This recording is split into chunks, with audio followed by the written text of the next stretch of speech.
Tu traverses avec quoi au juste? Amen. Qu'est-ce que tu as comme élément qui te permet de traverser l'autre côté? C'est la question que chacun de nous doit se poser. Car quand on était en train d'adorer, c'est ce qui est venu au moins. C'est comme le Seigneur nous posait la question, qu'est-ce qu'on a? On a pu avoir, on a pu sécuriser pendant le temps que nous sommes avec le Seigneur, pendant le temps, l'année passée, ou bien le mois de janvier qui vient de couler, qu'est-ce que nous avons vraiment porté en nous pour qu'on puisse traverser, aller de l'autre côté avec. Amen. Mais pourquoi traverser, mes bien-aimés? La question est là. Tu traverses avec quoi et pourquoi traverser, aller de l'autre côté? Pour faire quoi? Amen. C'est la question que chacun de nous doit se poser, que dans ce nouveau mois de février, qu'est-ce que je vais vraiment, qu'est-ce que j'ai avec moi pour que je puisse servir le Seigneur, ou bien annoncer l'évangile, ou bien, je ne sais pas, ministry, quelque part, comme on dit, évangéliser, ou bien servir Dieu dans tel domaine. Amen. Alors, donc, le texte de ce soir, nous sommes dans le livre de Marc chapitre 4, par les versets 35 à 41. Amen. On va aller vite, vraiment. Il y a quelqu'un pour m'aider là. Marc chapitre 4. Mark 4, 35 to 41. Marc chapitre 4, pas de verset 35. Maintenant, give me a pen. Marco. Amen. La page 1406. Yellow one. Marker on the pen. Hurry up. La page 1406. Passons de l'autre côté d'abord. Amen. 35 à 41. Il faut venir à côté des trucs.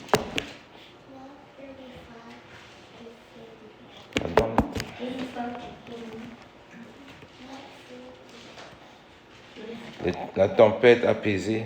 Voilà. 34 à 35. Marc chapitre 4, verset 35 à 41. Avance à côté.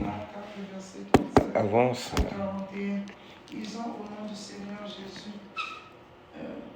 Ce même jour, sur le soir, Jésus leur dit, passons à l'autre bord.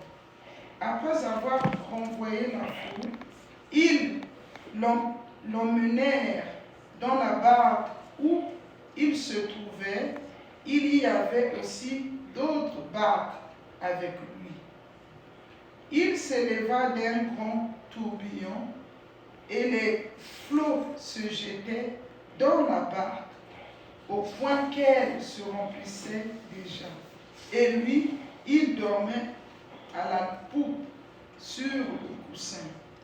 Ils le réveillèrent et lui dit, Maître, ne t'inquiètes-tu pas de ce que nous périssons? S'étant réveillé, il menaça le vent et dit à la mer, silence, tais-toi. Et le vent cessa. Et il y eut un grand calme. Puis il leur dit, pourquoi avez-vous ainsi peur? Comment n'avez point de foi? Ils furent saisis d'une grande frayeur et ils se dirent les uns aux autres, quel est donc celui-ci à qui obéissent même le vent et la mer? Amen. Sois béni, ma soeur. Amen. Ici, mes bien-aimés, nous voyons le Seigneur est en train de nous enseigner beaucoup de choses dans ce texte. Ici, il nous dit d'abord le premier verset, là où la sœur vient de commencer, le verset 35, dans le livre de Marc, chapitre 4, verset 35. Ce même jour, sur le soir, Jésus leur dit, passons à l'autre bord. Amen. Pourquoi on ajoute le même jour? Ça veut dire qu'il a travaillé, il a évangélisé, il a partagé la parole, il a délivré, il a chassé les démons, il a guéri les malades. Et au moment où vous devez même se reposer, il dit non. On va continuer vraiment à se préoccuper aux choses lesquelles le Père m'a envoyé sur la terre. Amen. C'est là il va dire à son équipe, les 2 disciples, nous allons traverser. Vous voyez, mes bien-aimés, il y avait plusieurs barques. Amen. Pourquoi plusieurs barques? Parce que 12 personnes, 13 personnes ne peuvent pas traverser dans le même pirogue. Amen. Parce que ça soit le bateau. À l'époque, il n'y avait pas de gros bateaux comme à nos jours. Amen. Donc, il y avait plusieurs barques et ils les embarquaient, ils traversaient l'autre côté. Amen. Il dit, à partir du verset 36, après avoir renvoyé la foule, les amenèrent dans la barque où il se trouvait. Il y avait aussi d'autres barques avec lui. Verset 37. Il s'éleva un grand tourbillon et le flot se jetait dans la barque au point qu'elle se remplisse déjà. Amen. Et bien aimé, lorsque nous prenons la résolution, on entend toujours, on dit quoi? Lorsque j'étais païen, ma vie marchait, je n'avais pas de problème. Lorsque j'étais avec Pharaon, lorsqu'il exerçait son esclavage dans ma vie, il n'y avait pas de problème. Mais lorsque Moïse est venu pour me faire sortir, Pharaon s'est irrité et il a dit quoi? Augmentons encore la pression du travail sur lui pour qu'il sache que moi je suis Pharaon. Amen. C'est ce que le diable impose aux enfants de Dieu. Lorsque tu prends la résolution de se lever dans la prière, de chercher la face de Dieu, ou bien de servir Dieu, mes bien-aimés, il faut s'attendre à la tempête qui surgira. Amen. C'est ce que le Seigneur veut nous faire comprendre dans ces passages. Lorsqu'on se prend la résolution de traverser, d'aller de l'autre côté du bord, c'est-à-dire on était dans le monde. Le Seigneur était en train de prêcher l'évangile, en train d'exercer son ministère, de se préoccuper aux choses que Dieu l'a envoyées sur la terre. Après avoir fini la première partie, il voulait traverser, aller également de l'autre côté. Voici la tempête qui surgit, mes bien-aimés. Alors, mes bien-aimés, nous devons comprendre. C'est la réalité de ce que le Seigneur veut nous faire comprendre. Qu'un enfant de Dieu, il doit avoir quelque chose avec lui. Pourquoi? Parce que lorsque tu te lèves pour servir Dieu, mes bien-aimés, il faut s'attendre à la tempête qui surgira. Trop la chose que les enfants de Dieu ignorent. Lorsqu'on se lève, on est surpris. Lorsque cette tempête se lève, on commence à se lamenter. Alors ici, mes bien-aimés, regarde l'attitude des disciples et regarde l'attitude du Seigneur Jésus. Amen. Nous voyons des images que ce texte est en train de nous enseigner pour comprendre qu'il est important d'avoir le discernement et la compréhension des choses du royaume pour ne pas être dessus nous découragés, parce que la foi c'est quelque chose qu'on porte en nous. Lorsqu'on a ça, mes bien-aimés, on ne voit pas l'obstacle comme un danger. Au contraire, tout obstacle qui se lève, nous avons quelque chose en nous tel que le Seigneur nous montre dans ce texte, et nous pourrons apaiser la situation, quels que soient les flots de la mer. Ici, vraiment le verset 37, il dit, il est en train de bien expliquer au long large. Il dit ceci: il s'éleva un grand tourbillon. Amen. Quand on entend tourbillon, mes bien-aimés, vous voyez la cyclone quand ça vient en tourbillon. Il balaie tout ce qui est sur son chemin. Pour ceux qui vivent à côté des États-Unis, nous voyons comment ça ravage même les maisons. Ça soulève les bœufs, ça soulève les caterpillars, les bulldozers lourds là. Mais la tempête là enveloppe ça, il emporte ça, il déplace ça. Peu importe la chose qui est sous son chemin, il a la capacité. C'est tourbillon, mais bien, mais quand elle accompagne, elle vient à quelque chose un point comme 205 à 300 km de vitesse à l'heure. Amen. C'est pour dire quoi? C'est vraiment intense. Alors, lorsque, mes bien-aimés, on n'est pas préparé, mes bien-aimés, tu seras emporté par ce tourbillon. Amen. Ici, si le Seigneur Jésus n'était pas là, mes bien-aimés, imagine ce qui allait arriver aux disciples. Amen. Ça allait être le naufrage. Ils allaient se noyer. Et chacun allait se chercher à survivre. Ceux qui n'avaient pas avoir la chance, ils allaient se noyer, mourir là-bas. Mais ici, le Seigneur dit ceci: pendant que le tourbillon était en train de menacer leur barque, il dit, et les flots se jetaient dans la barque au point qu'elle se remplisse déjà. Amen. Verset 38, il dit ça. Et lui, il dormait à la poupe sur le le coussin. Et ils le réveillèrent et ils lui dirent, « Maître, ne t'inquiètes-tu pas de ce que nous périssons. » Amen. Mais bien aimé, avant qu'il traverse, prendre la résolution de traverser, d'aller de l'autre côté, le Seigneur Jésus avait déjà vu la tempête là. Il n'était pas inquiet. Amen. Et regardez bien, mes bien-aimés, quand tu essaies un peu d'analyser le texte là, pas à pas, je ne sais pas combien de temps ça a pris avant que le Seigneur commence à dormir. Amen. Mais on dit aussitôt, quand on dit aussitôt, ça veut dire quoi? Au même moment, ils ont pris la résolution de rentrer dans la barque. Lorsqu'ils décollaient, arrivaient quelque part au milieu, la tempête a commencé. Ça veut dire que le Seigneur elle avait déjà vu la tempête. Mais regarde la rapidité qu'il a eue au Seigneur de dormir profondément. Pendant que la tempête était déjà là, il dormait. Lorsque tu dors, mes bien-aimés, moi, je suis déjà rentré dans la pirogue là. Lorsque le flot de la mer s'agite, il est impossible de dormir. Pourquoi? Parce que la barque ou bien la pirogue, ça bouge. Hein? Tu n'es pas mobile pour que tu puisses vraiment dire, bon, je vais dormir tranquille, à moins que ça soit le gros bateau. C'est comme une maison. Amen. Mais ici, le Seigneur dormait tranquillement. Pourquoi? Parce qu'en lui, il avait l'assurance de ce qui, de sa nature d'abord. Amen. Parce qu'il sait que je suis le Seigneur. Au moins, j'ai la capacité de faire quoi? Taire les flots de la mer ou bien la tempête qui s'est battue. Amen. Mais par contre, qu'est-ce que les disciples avaient? Rien. Ils avaient plutôt quoi? La peur. Amen. Un enfant de Dieu, mes bien-aimés, il faut comprendre. Lorsque tu n'as pas la foi en toi, tu auras quoi? La peur en toi. Amen.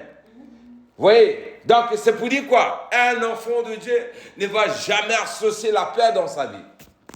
Dans tout ce que tu fais, tu dois avoir l'assurance, quoi. Celui qui est avec moi est plus grand que la situation que je suis en train de traverser. C'est ça qui enlève la peur en nous. Amen. Le Seigneur, voyant qu'il est venu sur la terre, il est en train de faire ce que le Père lui avait envoyé de faire. Après avoir évangélisé, nourri les gens, il les a fait rentrer chez eux et il traverse, il voit la tempête qui arrive. Ah, la tempête, oublie que c'est lui, Jésus-Christ, qui est le maître de la tempête. C'est lui qui a créé la tempête. C'est lui qui a le pouvoir de dire à la tempête, arrête-toi, elle va s'arrêter. Amen. Alors, nous avons au moyen de la foi que nous avons, Jésus-Christ, nous avons cette capacité, mes bien-aimés, d'éteindre tous les trains du malin qui peut se lever en tourbillon, en tempête ou bien en flot de la mer. Nous avons cette capacité également d'étouffer cela. Pourquoi? Parce qu'au nom de Jésus, tout genou fléchira, toute langue confessera que Jésus-Christ est Seigneur. Tous ceux qui confessent que Jésus-Christ est Seigneur reconnaissent le pouvoir que Jésus-Christ possède jusqu'à aujourd'hui. Voilà pourquoi on a cette assurance. Amen. Alors, nous sommes en train de rentrer dans ce nouveau mois de février et cette nouvelle année que nous commençons. Mais bien aimé, nous devons nous équiper avec cette connaissance et cette assurance que Jésus avait, mes bien aimés, là où nous allons traverser dans nos témoignages, dans nos délivrances, dans l'évangélisation, là, toutes les manières que nous allons servir Dieu, mes bien aimés, nous devons bannir quoi? La peur en nous. Le raisonnement humain, mes bien-aimés. Le même quand il est surgi dans la vie d'un chrétien, mes bien-aimés, ça surgit la peur. Parce que les inquiétudes, mes bien-aimés, éliminent calmement l'attitude et la foi dans la vie d'un enfant de Dieu. Nous allons prier, nous allons gêner, nous allons prier, chasser les malades et chasser les démons, guérir les malades durant toute l'année 2026. Alors, cette attitude que le Seigneur nous montre dans cette barque, c'est ce que nous devons porter en nous. Donc, n'importe quelle situation, que ce soit dans nos familles, pour aller déloger toutes les forteresses qui sont dans nos familles, ou chasser les démons, ou guérir les malades, quelle que soit la situation, mon frère, ma soeur, je t'encourage à t'armer avec une foi ferme. Car celui à qui nous avons eu la confiance, de se confier en lui, il est le maître de toutes les circonstances qui existent dans ce monde, de ce siècle, pendant ce siècle présent, mais ni même pendant le siècle à venir. Amen. Alors donc, mes bien-aimés, la parole nous encourage à comprendre cela. Parce qu'un enfant de Dieu, lorsqu'il est devant une situation quelconque, il ne murmure pas, il ne raisonne pas. Voilà. Pourquoi? Notre évangile que nous avons reçu nous fait comprendre quoi? Le Seigneur, il est le Maître, il lui est le Dieu, il est le Dieu auquel toute situation doit fléchir les genoux devant lui. Amen. Donc, les flots de la mer peuvent s'agiter. Le diable peut vraiment chercher à s'imposer. La situation, ne sait pas quoi tu es en train de traverser. Ne vois pas ça comme si il avait la capacité d'étouffer ou bien d'éteindre ta vie. Non. Notre Dieu a vaincu la mort, il a vaincu le péché, il a vaincu le démon, il a vaincu Goliath, il a vaincu toutes les forteresses qui existent, qui existera des siècles présents, même la mort, même l'enfer. Vous dites quoi? Si nous avons la foi en lui, mes bien-aimés, rien ne pourra nous arrêter, rien ne pourra nous stopper. Amen. Donc, armons-nous vraiment d'une foi ferme.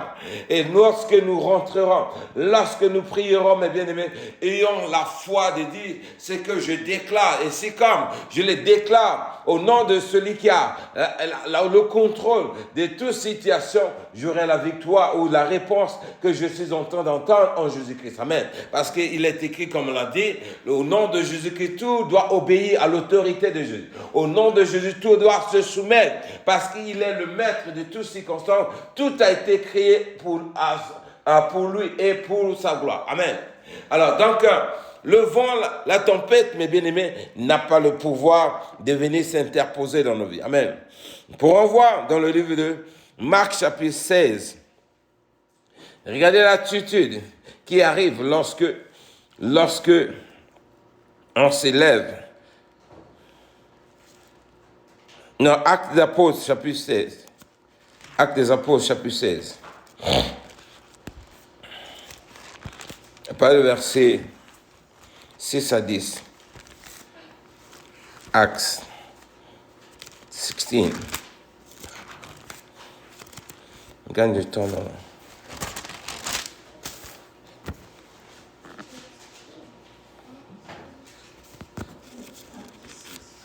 Actes chapitre 16, à partir du verset 6 à 10. Regardez bien ce qui s'est passé. Quelqu'un qui a traversé là. Dans le temps. Va dire. Ayant été empêchés par le Saint-Esprit d'annoncer la parole dans l'Asie, ils traversèrent la Phrygie et le pays de Galatie. Arrivés près de la Mysie, ils se disposèrent à entrer à Bithynie. Mais l'Esprit de Jésus ne leur permit pas. Amen. Verset 8. Ils franchirent alors la Mysie et descendirent à Tros. Pendant la nuit, Paul eut une vision. Un Macédonien lui apparut et lui fit cette prière. Passe en Macédonie, secours-nous. Verset 10. Après cette vision de Paul, nous cherchâmes aussitôt à nous rendre en Macédonie, concluant que le Seigneur nous appelait à y annoncer la bonne nouvelle. Amen. Alors, mes bien-aimés, j'ai pris ce texte pour montrer quoi? Regardez ici, Paul qui était à l'autre côté, il devait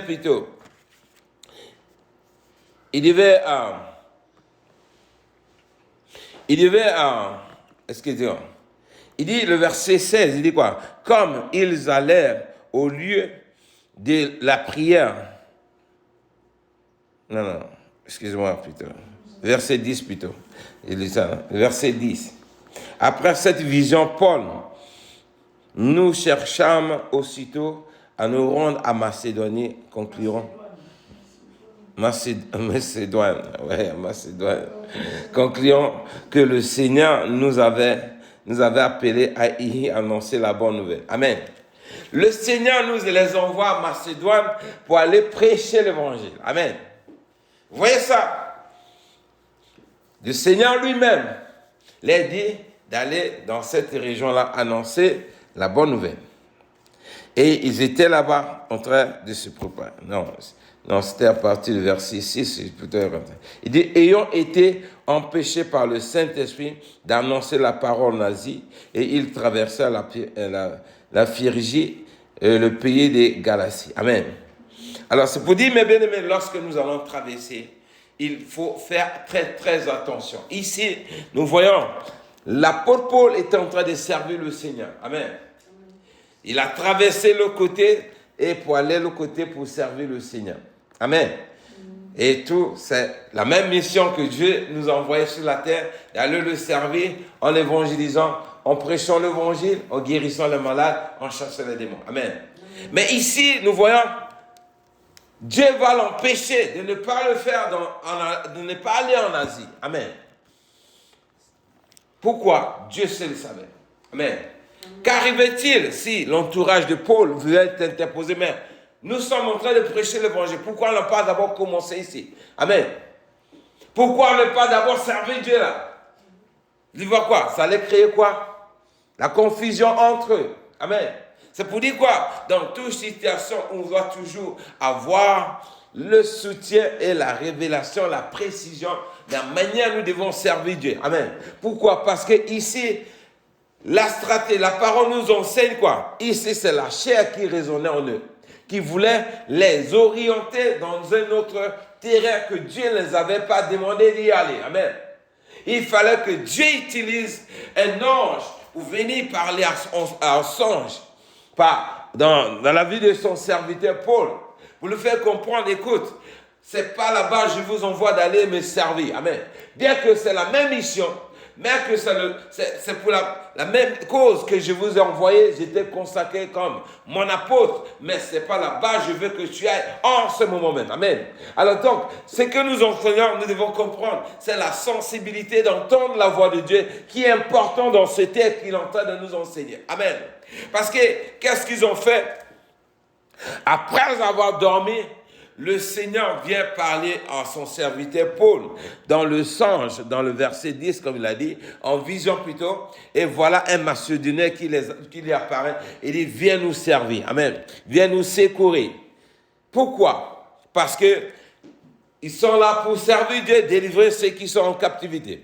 Après le verset 10, il dit quoi? Après cette vision, Paul, nous cherchons aussitôt à nous rendre en Macédoine, concluant que le Seigneur nous appelait à y annoncer la bonne nouvelle. Donc, vous voyez, nous sommes en train de traverser cette année, nous sommes rentrés dans l'année 2026, nous venons de consommer le premier mois, le mois de janvier. Mais bien aimés, l'objectif de l'évangile que nous avons reçu, c'est d'annoncer la bonne nouvelle. C'est pas pour prier pour toi-même, pour te protéger, toi et ta famille. Ça, c'est pas l'évangile qui nous a été recommandé par le Seigneur. Amen. Alors, donc, pour aller traverser le côté, mes bien-aimés, nous devons le savoir. D'abord, notre mission, c'est d'annoncer la bonne nouvelle. Amen. C'est la chose que nous ignorons. Nous préférons plutôt intercéder pour nous-mêmes, intercéder pour nos situations, prier pour qu'on soit guéri, prier pour qu'on puisse avoir une telle bénédiction. L'objectif de l'évangile ne consiste pas à prier pour soi, mes bien-aimés. Amen. Alors, l'attitude que le Seigneur nous montre de comprendre que, étant un enfant de Dieu, nous devons chercher l'intérêt que Jésus-Christ a donné sa vie à la croix. C'est de gagner les âmes, de gagner les âmes. Gagner les âmes, qu'ils arrivent à la repentance, qu'ils soient sauvés, que ce soit dans nos familles, que ce soit dans le monde entier. C'est ça l'évangile que nous portons. Amen.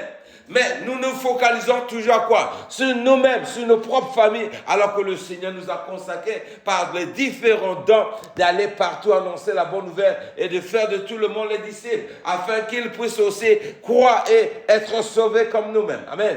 Donc, cette attitude nous fait comprendre, mes bien-aimés, que traverser, c'est pas de traverser comme ça, j'attends la bénédiction du ciel. Mais nous devons nous mettre au service sur lequel le Seigneur nous appelait, ce qui consiste à aller annoncer la bonne nouvelle. Amen.